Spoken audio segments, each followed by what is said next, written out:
नमस्कार दोस्तों, अगर आप बिहार के हैं तो मुझे आखिर तक सुन लीजिएगा, नहीं हैं तब भी सुनिएगा।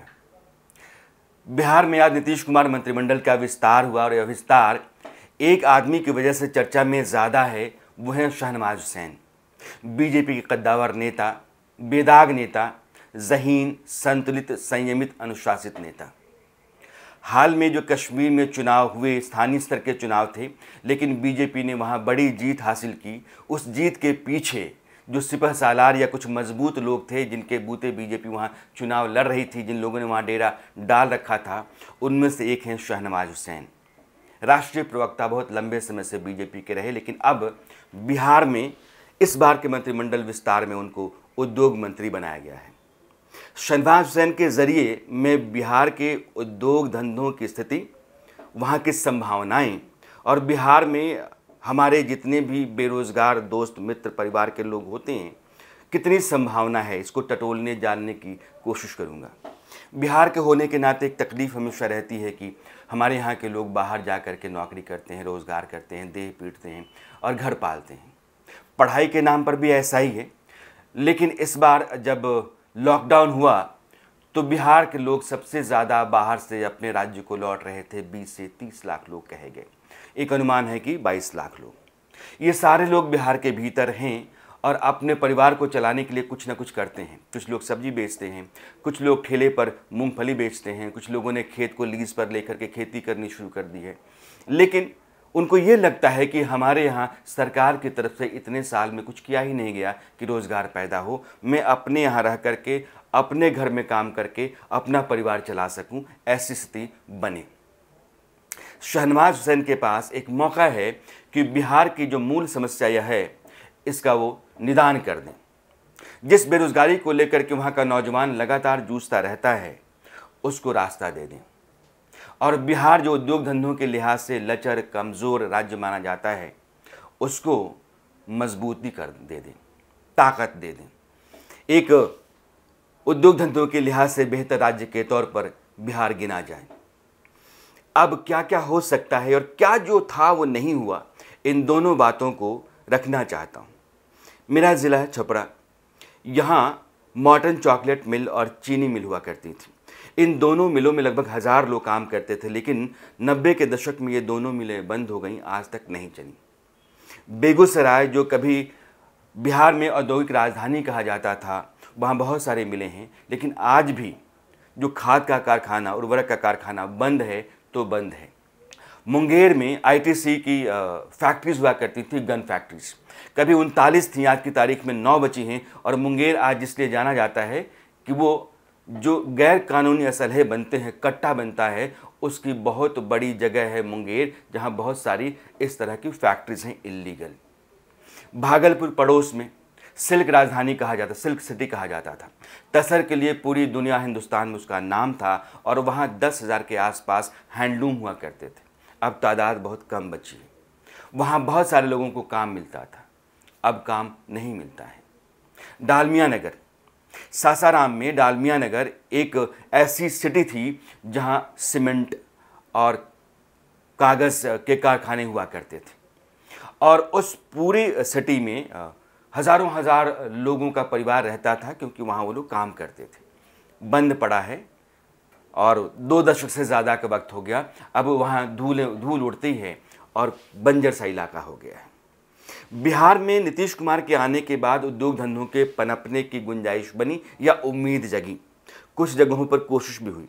हाजीपुर में साइकिल की फैक्ट्री लगाने की कोशिश हुई, या बिहटा में सूत कारखाना लगाने का प्रयास किया गया।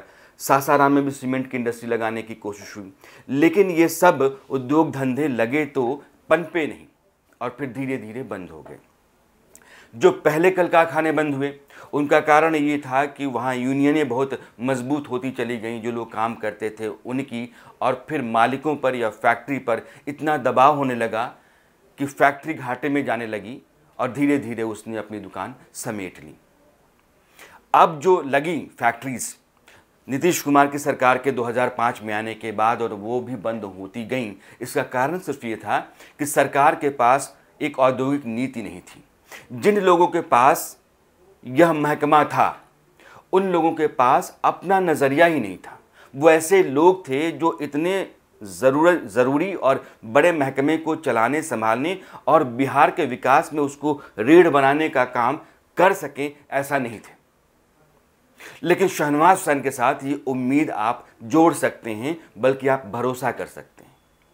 बिहार में औद्योगिक विकास की संभावना बेइंतहा बहुत है और मुझे लगता है कि इसको समझने और वहाँ की औद्योगिक नीति को बेहतर करने की ज़रूरत है। बिहार के मुख्यमंत्री इस बार के चुनावों के दौरान ये कह रहे थे कि बिहार में औद्योगिक विकास इसलिए नहीं हुआ क्योंकि यह महाराष्ट्र और गुजरात की तरह समंदर किनारे नहीं है। फिर बाद में लोगों ने सवाल किया कि हरियाणा, पंजाब, दिल्ली, मध्य प्रदेश के बारे में आपकी क्या राय है। ये तर्क नहीं था बल्कि कुतर्क था।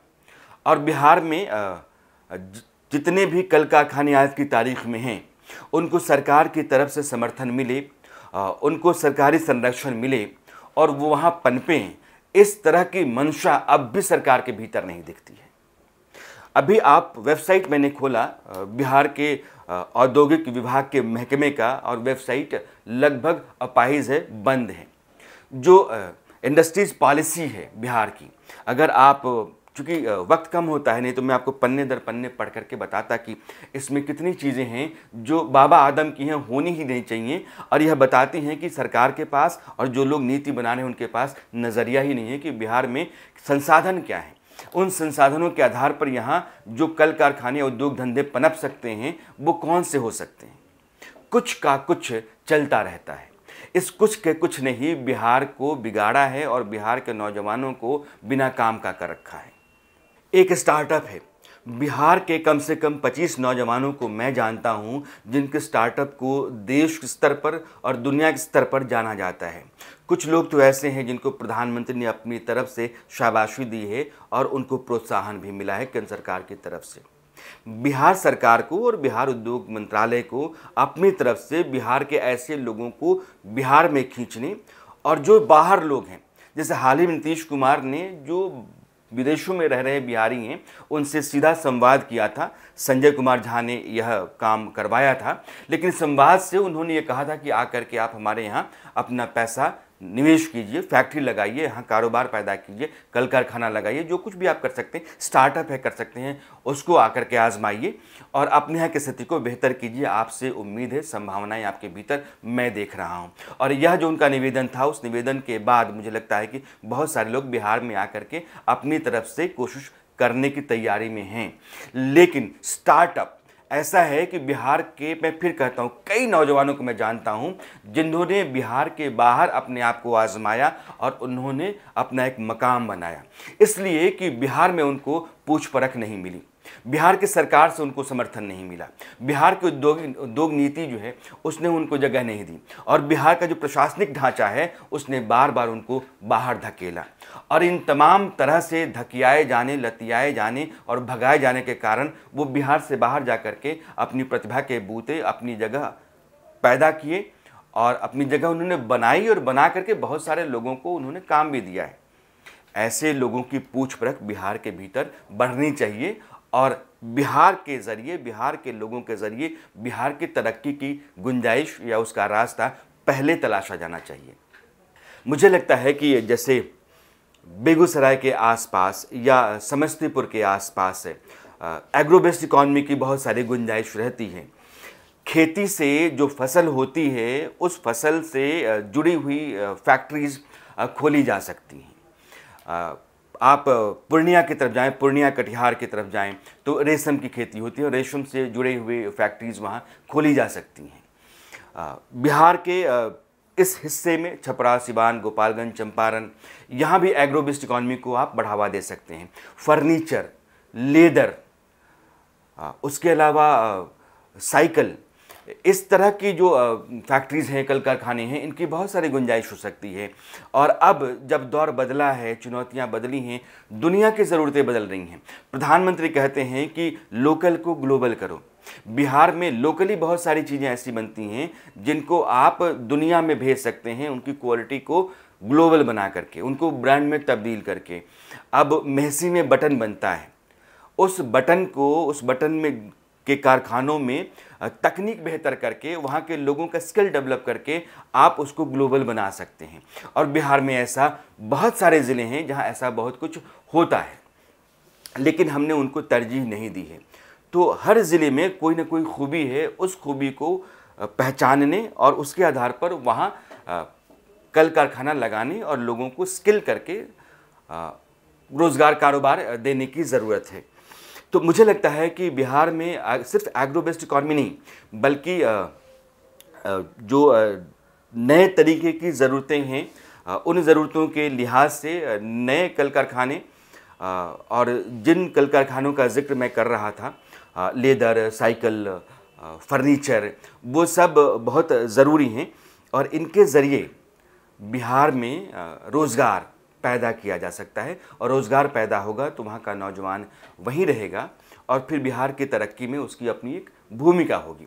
शहनवाज हुसैन के पास वो महकमा है, वो जिम्मेदारी है जिसके ज़रिए बिहार की समस्या को, मैं फिर से कहता हूँ कि बिहार की पुरानी जंग लग चुकी समस्या का निदान कर सकते हैं और अपने लिए एक ऐसी संभावना या एक ऐसी भूमिका तलाश सकते हैं जो आगे जा कर के उनको बिहार की कमान उनके हाथ में सौंप सकती है। इसलिए शहनवाज हुसैन और उनके मंत्रालय को आप उम्मीद से, भरोसे से देख सकते हैं, और बिहार में आने वाले समय में वहाँ की तस्वीर रोज़गार के लिहाज से, उद्योग धंधों के लिहाज से बदले, इस बात की उम्मीद भी आप कर सकते हैं। तो आज के लिए बस इतना ही। मेरी आपकी मुलाकात कल फिर होगी एक नए सवाल के साथ, एक नए मुद्दे के साथ। तब तक के लिए नमस्कार।